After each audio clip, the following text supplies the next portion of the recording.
아시시 성 프란치스코의 생애. 토마스 첼라노. 프란치스코회 한국 관구.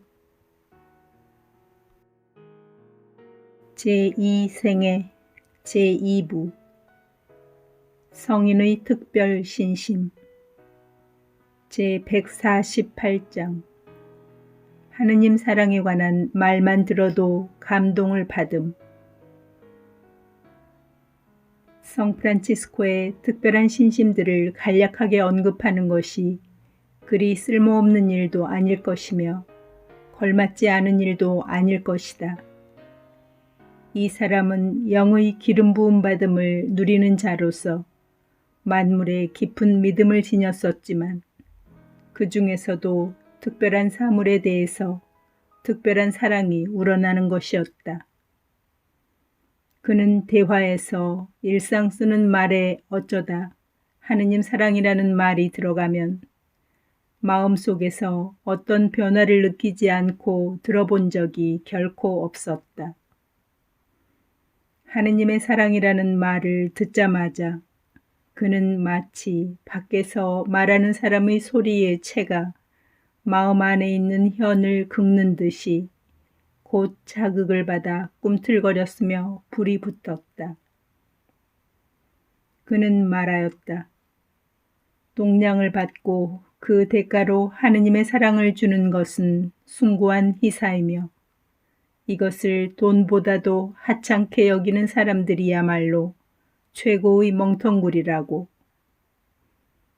그는 자기가 이 세상 사물과 관계를 하고 있는 동안 하느님의 사랑으로 동량을 달라고 하는 가난한 사람을 만나면 결코 되돌려 보내지 않겠다는 결심을 죽을 때까지 어김없이 지켰다. 어느 가난한 사람 하나가 하느님의 사랑으로 동량을 요구했을 때 그는 가진 것이 전혀 없었던 적이 있었다. 남이 눈치채지 못하도록 가위를 집어들고 그는 신속하게 자기의 투니카를 자르려고 하였다. 형제들이 그를 말리지 않았으면 그렇게 했을 테지만 형제들이 말리는 통에 뜻을 못 이루고 그 대신 형제들에게서 다른 물건을 받아서 그 가난한 사람에게 주었다. 그가 말하였다. 우리를 무척이나 사랑하신 그분의 사랑을 한없이 사랑해야 합니다. 제149장. 천사들에 대한 신심과 성 미카엘의 사랑으로 한 일. 투쟁하는 우리들과 더불어 있고 죽음의 골짜기를 우리들과 더불어 지나는 천사들에게 프란치스코는 크나큰 공경과 사랑을 가졌다. 우리와 더불어 있는 이 동료들을 우리는 어디서나 공경해야 하고 우리의 수호자로서 그들에게 가호를 빌어야 한다고 늘 이야기하였다. 그는 늘 가르치기를 천사들의 눈앞에서 우리가 죄를 짓지 말아야 하고 사람들 앞에서 하지 않으려는 일은 천사들 앞에서도 감히 해서는 안 된다고 하였다.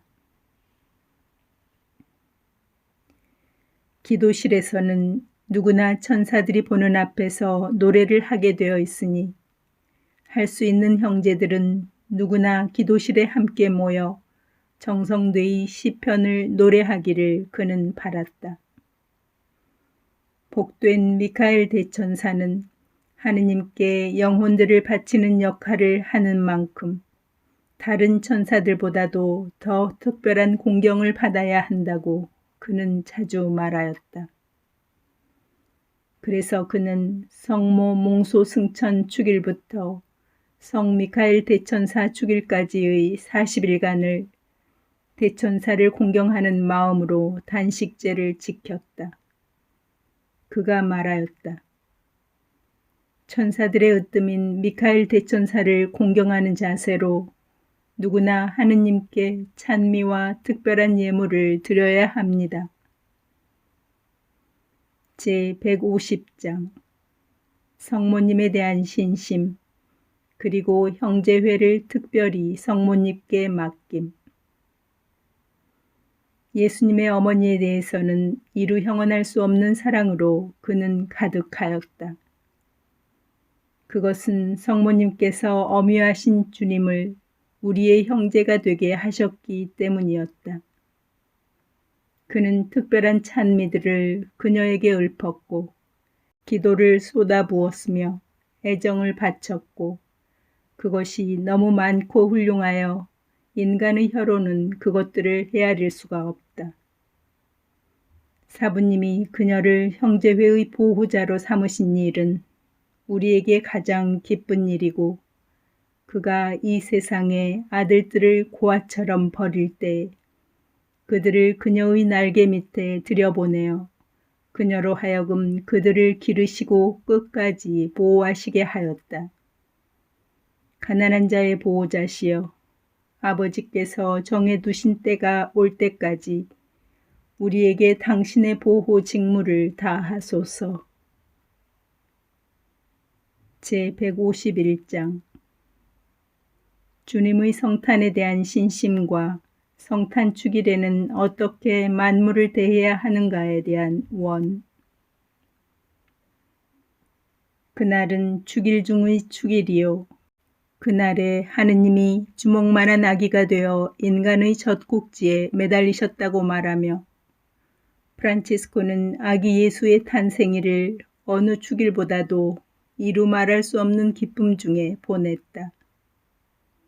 아기 예수를 그린 그림을 만나면 그는 그리운 마음에 거기 손과 발에 입을 맞추었고 아기 예수에 대한 측은함에 가슴이 뭉클해서 마치 아기들에게 하듯이 예쁜 말들을 더듬거렸다. 아기 예수의 이름은 프란치스코의 입에 꿀맛이었다. 마침 성탄절이 금요일이 된 적이 있었기 때문에 금욕을 해야 할지에 대한 문제가 대두되었을 때 그는 모리코 형제에게 이렇게 답변하였다. 형제여, 우리를 위하여 아기 예수께서 태어나신 이 날을 단식일이라고 하면 그것은 죄악입니다. 내 생각은 이렇습니다. 이 날은 담벼락까지도 고기를 먹어야 합니다. 그런데 먹일 수가 없으니 그 겉에다가 고기를 문지르기라도 해야 합니다. 이 날에 프란치스코는 부자들이 가난한 사람들과 굶주린 사람들의 배를 채워주기를 바랐고 소와 당나귀에게도 평상시보다 더 많은 양의 여물을 주게 하였다. 그가 말하였다. 내가 황제께 말만 할 수 있다면 그에게 이야기해서 포고를 이렇게 내리라고 하겠소. 모든 사람이 밀과 곡식을 길에다 뿌려서 새들도 이렇게 성대한 날은 실컷 먹게 하고 특히 나의 자매들인 종달새들이 실컷 먹을 수 있도록 하라고 말입니다. 바로 이날에 가난하신 동정녀께서는 그 궁색함이 얼마나 컸을까 싶어 프란치스코는 눈물을 지으며 회상에 잠기곤 하였다. 그가 점심 식사를 하고 있을 때 한 형제가 복되신 동정녀의 가난과 그 아들 그리스도의 빈곤에 대하여 이야기한 적이 있었다. 곧 프란치스코는 식탁에서 일어나 맨바닥에 주저앉아 한숨과 눈물로 번벅이 되어 나머지 빵을 먹었다. 이러한 이유로 그는 왕이신 그리스도와 여왕이신 성모님 안에서 현현하게 빛을 발한 이 가난의 덕을 왕의 덕이라고 말하곤 하였다. 형제들이 어느 모임에서 그리스도와 더 가까운 친구가 되게 하는 덕행에 관하여 토론을 벌이고 있을 때 프란치스코가 그의 마음의 비밀을 드러내 보이기나 하듯이 이렇게 답하였다. 나의 아들들이여 알아두시오. 가난은 구원에 이르는 특별한 길입니다. 그리고 그 열매는 가지가지입니다. 그러나 이것을 알고 있는 사람은 얼마 안 됩니다. 제152장 성체에 대한 신심. 프란치스코는 그의 마음 깊숙한 곳에서 솟아오르는 성체에 대한 사랑으로 불탔다. 그리고 그는 거기에서 보여진 주님의 인자하신 사랑과 사랑 넘치는 인자를 보고 넋을 잃었다. 최소한 하루에 한 번 미사 참례를 안 하면 주님을 대단히 모독하는 것으로 생각하였다. 그는 자주 성체를 영하였고 그가 영하는 것을 보면 다른 형제들도 경건한 마음이 생길 만큼 그렇게 경건하게 영하였다. 그는 성체에 마땅히 바쳐야 할 온갖 공경을 다 바치면서 자기 육신 모두를 희생으로 바쳤고 죽임을 당한 어린 양을 받아 모실 때 마음의 제단에서 쉼없이 타오르는 불길로 자기 마음을 하느님께 희생 제물로 바쳤다. 그는 성체를 공경하는 프랑스를 사랑하였다. 그리고 그는 프랑스 사람들이 성체를 흠숭하는 것을 보고 프랑스에서 죽어 묻히기를 소원하였다.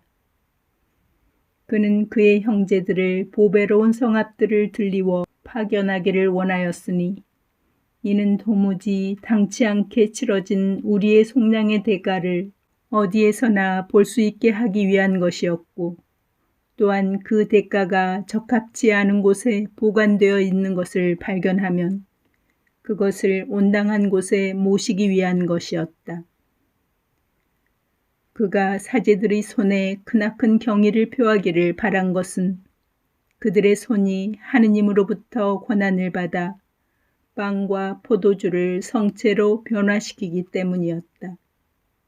그는 자주 말하곤 하였다.